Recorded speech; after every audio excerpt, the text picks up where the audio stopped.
je vous pose la question, est-ce que nous ne sommes pas finalement en train de repartir vers la logique de boycott qui a prévalu lors des élections législatives, quand entendu que, comme vous dites, l'opposition, le pouvoir décide de persister dans sa logique de fonctionner hors du cadre de la loi. Merci. Il y a une autre question de la presse?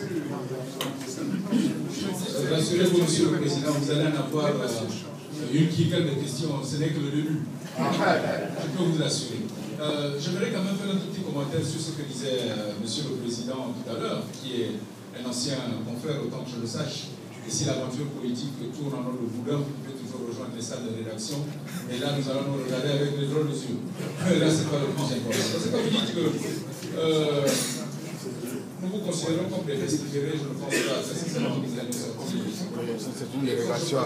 Quand je parlais de surenchère, si vous voulez avoir quelque chose du président Maïla ou encore du président Ouligéné, il faut un peu titiller. Pour sortir certains termes, c'est fait vraiment exprès. Je vous conseille, monsieur, depuis une vingtaine d'années. Et si je veux être très gentil avec vous, avant de venir à une telle rencontre, vous pensez bien que nous nous documentons. Vous pensez bien que nous tendons l'oreille. Et je vais vous refléter ce qui est dit exactement dans les vacantiers. Les préoccupations dans les vacantiers, ce n'est pas la biométrie, c'est plutôt le ventre. C'est-à-dire que les prix augmentent tellement que les gens veulent savoir qu'est-ce qu'on va manger par la politique. Et beaucoup dans les quartiers disent ceci, je suis franc avec vous. Opposition, majorité, c'est bonnet blanc, blanc bonnet. Et qu'est-ce que l'opposition est en train de discuter? C'est de se retrouver devant le président de la République avec l'espoir de ne pas sortir de là les mêmes gueules. Je répercuté ce qu'il dit dans les vacantiers. Voyez-nous que tout bon journaliste qui se respecte doit quand même tendre l'oreille au vacantier. Ça, c'était pour, Monsieur le Président, quand vous dites venez chercher la bonne information et répercuter-la, s'il vous plaît, qu'est-ce que ça veut dire la bonne information? Vous croyez qu'au sein de l'opposition, c'est vous qui détenez la vérité? Quand vous dites la bonne information, ne nous donnez pas de leçons de journalisme, essayez-nous de faire notre boulot, et c'est à nous de déduire que là, il y a la bonne information, et là, il n'y a pas la bonne information. Autant, dans la majorité également, et c'est pas là non plus où il y a la bonne information. Donc, pas de leçon de morale, faisons le boulot. Et donc, si j'ai bien compris, parce que avec tous les articles qui sont cités, il faut être un peu érudit pour comprendre. Si on devait se résumer, ce que vous souhaitez tout simplement, c'est qu'avec le ministre de l'Intérieur, ça ne passe pas, avec le Premier ministre. Donc, mieux vaut avoir affaire directement au Seigneur, entre guillemets, c'est-à-dire le président de la République. C'est désormais là votre principale revendication du côté de l'opposition. Si j'ai bien compris. Je pose la question. Non, s'il vous plaît, on va à nouveau organiser le dialogue. Je vais passer la parole au président Moroma, puis au président Migoto, puis au président Menou, pour dire d'abord à notre ami le Gabon matin. Le mot boycott, c'est vous qui avez prononcé, c'est pas nous. Nous disons seulement, est-ce que vous pouvez nous indiquer une autre solution si le pouvoir refuse de faire la biométrie telle que nous la demandons? Nous disons biométrie, c'est enrôlement, ça veut dire identification et authentification dans le bureau de vote. Si ce n'est pas ça, il y a biométrie. Maintenant, si le pouvoir ne veut pas, quelle solution vous nous proposez, vous? Bon, maintenant, nous vous faisons confiance, nous aussi nous vivons dans le quartier. Nous voulons qu'on sache que nous n'avons pas fait une condition quelconque, un préalable quelconque de rencontrer le président. C'est lui-même qui l'a écrit en disant que les questions importantes sont là, il recommande le dialogue. Si aujourd'hui il refuse ce dialogue, tant mieux.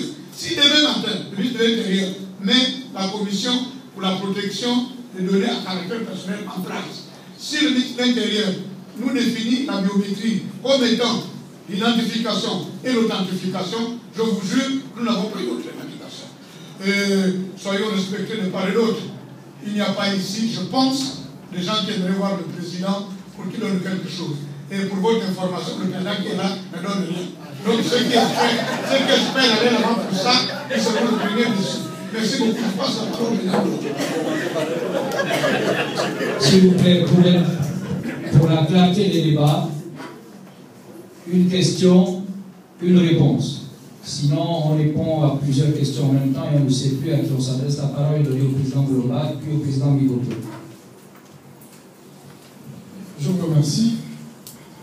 Je voudrais que nous sortions d'ici avec des idées claires. Et je partage cet avis du journaliste qui vient de parler. les idées claires veulent qu'on se comprenne sur un fait fondamental. Nous ne voulons pas, nous, opposition, d'une biométrie bancale, factice.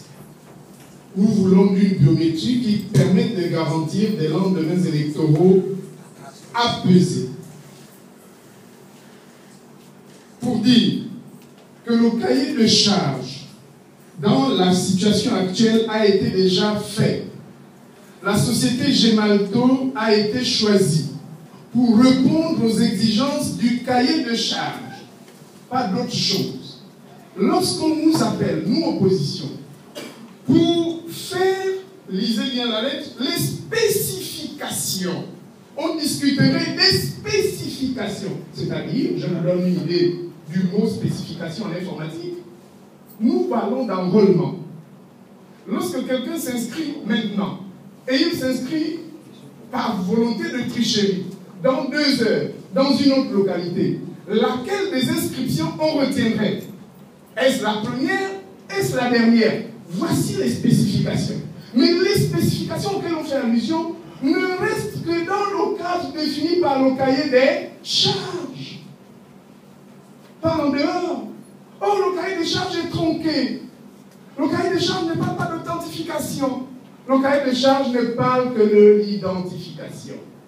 Ce que nous aurions souhaité, c'est qu'avant de faire le cahier de charges, comme en 2006, la classe politique se retrouve pour justement tracer les grandes lignes qui seraient contenues dans le cahier des charges.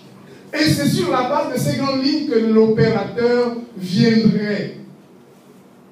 Nous avons mis la charrue avant les bœufs. Ça veut dire que si on nous appelle, après avoir mis en place le cahier des charges, c'est qu'on nous appelle pour cautionner ce qui est fait aujourd'hui par eux. Nous ne voulons pas être une caution. Il faut que les choses soient suffisamment claires, que nous ne nous séparions pas avec des idées autres que celles-là. Nous ne voulons pas être une simple caution. Merci. Merci bien. Je vais passer la parole au président Miboto.